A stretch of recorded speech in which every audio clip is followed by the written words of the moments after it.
saya akan menjelaskan komponen isi penerbitan pers. Jadi teman-teman harus ketahui bahwa komponen isi penerbitan pers itu ada 3. Pertama berita, kedua opini, dan terakhir itu pengiklanan. Nah teman-teman silakan perhatikan, saya akan menjelaskan satu persatu mengenai komponen isi penerbitan pers. Mulai dari pertama yaitu berita atau pemberitaan. Jadi dalam bahasa Inggris itu berita ini disebut write, artinya ada atau terjadi. Sedangkan dalam kamus besar bahasa Indonesia, berita itu adalah kabar atau warta. Nah, untuk membuat berita minimal ada 2 syarat. Pertama, fakta tidak boleh diputar sedemikian rupa sehingga kebenaran tinggal sebagian saja. Sedangkan yang kedua, berita itu harus menceritakan segala aspek secara lengkap. Kemudian unsur yang terdapat dalam berita. Banyak unsur yang terdapat dalam berita. Pertama itu aktual atau baru, kedua jarak, ketiga terkenal, keempat keluarbiasaan, kelima akibat, keenam ketenggangan, ketujuh pertentangan, kedelapan seks, kesembilan kemajuan, kesepuluh human interest, ke-11 humor, dan ke-12 emosi. Jadi ada 12 unsur ya teman-teman. Nah, berita juga di sini mempunyai beberapa bagian. Pertama itu berita langsung. Jadi berita langsung ini berita yang ditulis secara langsung, artinya informasi yang dituangkan dalam berita itu diperoleh langsung dari sumbernya. Kedua, penggalian berita. Untuk membuat berita harus ada kejadian atau peristiwa. Kejadian atau peristiwa ini disebut sebagai sumber berita. Kemudian ada pengungkapan berita. Jadi pengungkapan berita atau biasa juga disebut sebagai berita yang menjelaskan. Berita yang disajikan lebih banyak diuraikan daripada diungkap secara langsung. Sering kita jumpa pada reportase berita. Kemudian penjelasan berita. Nah, bentuk berita yang penyajiannya merupakan gabungan antara fakta dan interpretasi, penulis boleh memasukkan uraian, komentar, dan sebagainya yang ada kaitannya dengan data yang diperoleh dari peristiwa atau kejadian yang dilihatnya. Kemudian pengembangan berita. Pengembangan berita berasal dari sebuah berita yang masih belum selesai pengungkapannya dan bisa dilanjutkan kembali. Lahirnya pengembangan berita ini karena banyaknya data yang dapat pada suatu peristiwa. Yang terakhir itu karangan khas. Jadi karangan khas ini bagian dari penyajian berita juga, yang cara menulisnya dapat mengabaikan pegangan utama dalam penulisan berita yang biasa kita dengar itu atau bisa kita lihat 5W tanpa 1H. Oke, sekarang yang kedua. Yang kedua itu pandangan atau pendapat, biasa disebut opini.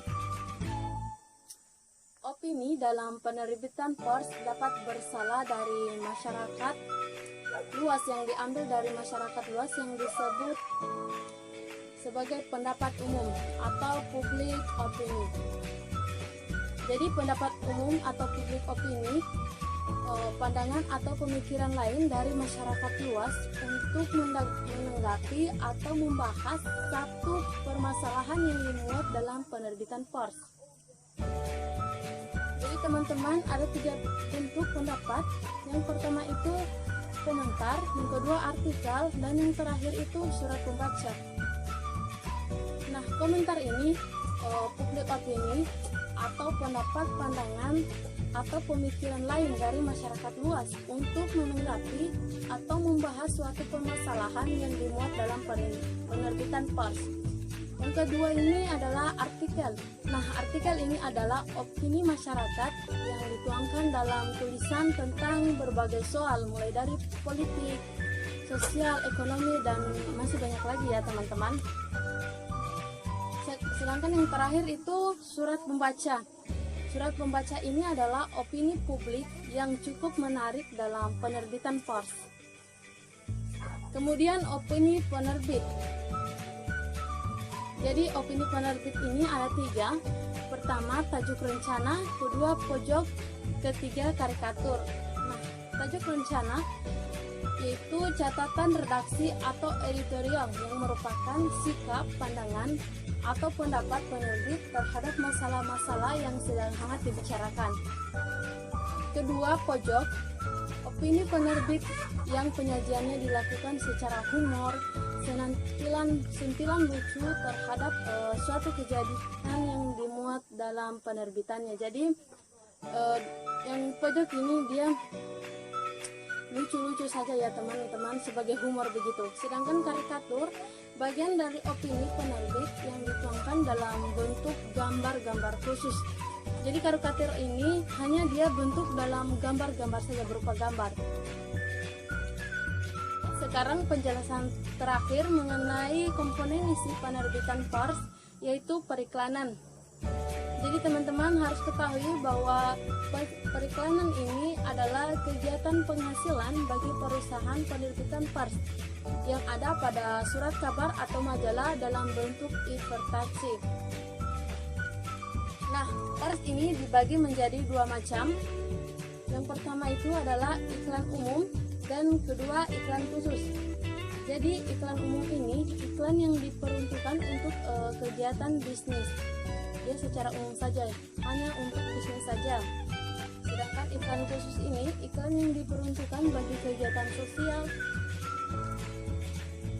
yaitu pengumuman, iklan keluargaan, iklan layanan masyarakat, dan masih banyak lagi ya.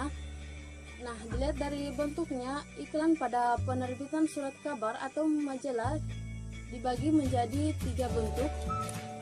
Yang pertama itu iklan display. Jadi iklan display ini yang memakai ukuran milimeter atau kolom. Ukuran ini yang menentukan harganya. Yang kedua adalah iklan baris. Nah, iklan baris adalah iklan hanya yang terdiri dari baris dan huruf-huruf. Dia hanya terdiri baris dan huruf-huruf saja. Itu adalah iklan baris. Yang terakhir itu adalah iklan peristiwa. Jadi iklan peristiwa ini yang seperti pariwara, iklan yang berbentuk pariwara atau artikel, dia hanya berbentuk pariwara atau artikel. Jadi iklan pariwara juga memakai ukuran milimeter atau kolom, bukan saja iklan display ya yang memakai milimeter atau kolom. Namun iklan peristiwa juga ini dia memakai ukuran milimeter atau kolom juga. Nah, ukuran ini juga menentukan harganya, seperti dengan iklan display tadi, dia menentukan harga. Nah, bentuknya dia bisa berupa berita atau artikel, seperti contoh buku ini. Di sini dijelaskan juga teknik penulisan berita dan artikel. Itu saja mengenai penjelasan komponen utama isi penerbitan pers. Wassalamualaikum. Peace.